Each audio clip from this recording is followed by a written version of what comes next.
Bonjour, salam alaikum tout le monde. Je reviens vers vous avec une nouvelle thématique qui m'a beaucoup posé question et qui est vraiment très importante pour tout le monde. C'est le temps. Pas le temps de la météo. Non, non, non. Même si c'est vrai qu'il fait un peu gris aujourd'hui.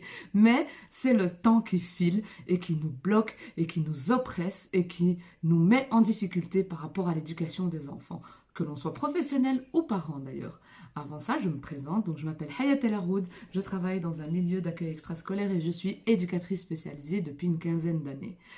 Je voulais vous parler du temps aujourd'hui parce que c'est aussi entre autres pour ça que je n'ai pas pu faire une vidéo avant aujourd'hui et aussi parce que ce confinement a complètement changé la notion du temps que l'on avait et que l'on connaissait depuis toujours. Donc, c'est-à-dire qu'on a toujours eu l'habitude de courir, courir, courir dans tous les sens pour essayer de gagner de l'argent, pour essayer de faire les courses, pour emmener les enfants à l'école, les ramener de l'école, leur faire à manger, le bain, les devoirs, etc., etc. J'ai pas besoin de vous raconter comment fonctionnent vos journées. Je le sais très bien, elles sont débordées avec des enfants qui ont une énergie débordante.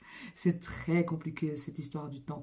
Donc aujourd'hui, j'avais envie de pousser la réflexion par rapport au temps. Le temps que l'on va donner aux enfants est un investissement. Tiens, investissement.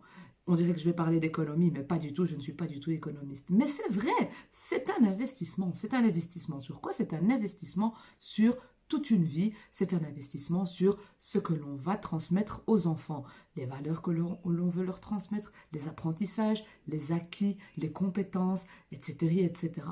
Bien entendu, c'est pas facile. C'est clair. Quand on est seul avec des enfants, quand on est même à deux et avec beaucoup d'enfants, quand on est un couple divorcé, la notion du temps est différente. Et n'avez-vous pas remarqué que pendant le confinement, le temps s'est un peu arrêté? Le temps a fonctionné autrement. Est-ce que vous n'avez pas eu un peu plus de temps pour vous occuper de vos enfants? Donc il serait intéressant qu'avec ce déconfinement, vous gardiez cette notion du temps et de vous demander comment est-ce que vous pouvez garder et développer votre temps pour l'éducation de vos enfants. Parce qu'on peut courir après l'argent, on peut courir après le temps. Finalement, ce qui compte le plus, c'est qu'on soit en paix et en toute sérénité par rapport à ce qu'on transmet à nos enfants. On peut avoir beaucoup d'argent et n'avoir vraiment pas l'esprit tranquille parce que on a des enfants qui commettent des choses qui ne nous correspondent pas. On a des enfants malades, on a des enfants qui sont dans des situations extrêmement difficiles.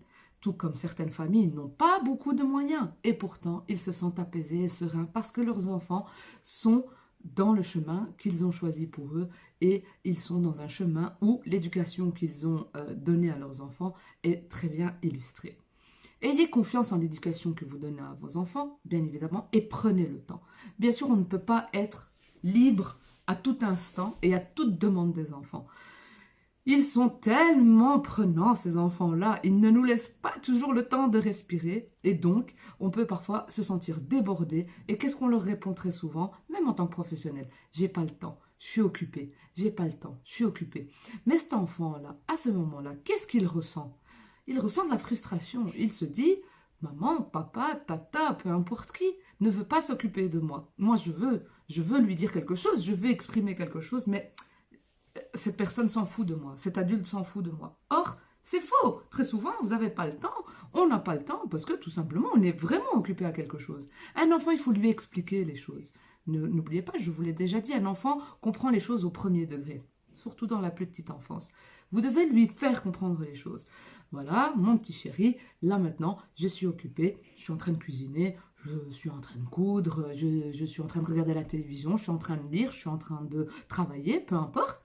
Et donc, plus tard, je reviendrai vers toi et je ne m'occuperai que de toi. C'est aussi très important parce que ça va donner une structure à l'enfant. L'enfant a besoin d'une structure spatio-temporelle. Il a besoin qu'on lui délimite les espaces et le temps. Donc c'est pour ça qu'il est très important que vous le fassiez aussi pour vous-même.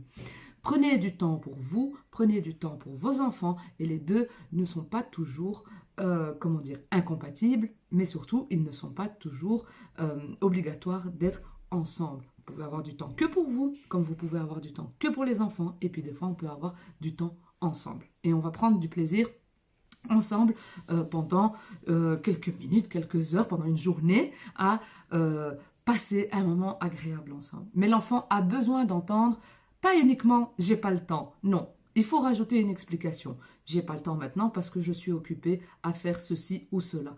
Mais dès que j'ai terminé, je m'occupe de toi. Voilà. C'est quelque chose que j'avais vraiment envie de discuter avec vous aujourd'hui parce que c'est quelque chose, vraiment, je pense, hein, je peux me tromper, mais voilà, n'hésitez pas, vous laissez des petits commentaires là-bas en dessous, vous laissez vos petits likes si vous aimez, mais en tout cas, n'hésitez pas à partager avec vous, avec moi, et avec vous, en fait, parce qu'on va former une petite communauté, il faut d'être des éducateurs, donc ça veut dire on est acteurs de l'éducation qu'on veut transmettre à nos familles, à nos enfants, et n'hésitez pas à me dire si ce sujet, par exemple, ne vous parle pas du tout. Donc, si vous aimez cette vidéo, partagez-la. Si vous ne l'aimez pas, c'est votre droit. Mais en tout cas, je vous dis à très vite et j'espère prendre du temps pour en refaire une très bientôt. N'hésitez pas à faire vos suggestions de sujets que vous avez envie d'entendre. Je n'ai pas réponse à tout, vraiment pas du tout. Mais en tout cas, j'essaierai de revenir vers vous si un sujet peut tout à fait rentrer dans mes cordes. Voilà, je vous dis à très très vite. En tout cas, prenez soin de vous, prenez soin des vôtres et prenez le temps avec les autres et prenez le temps pour vous. À très vite!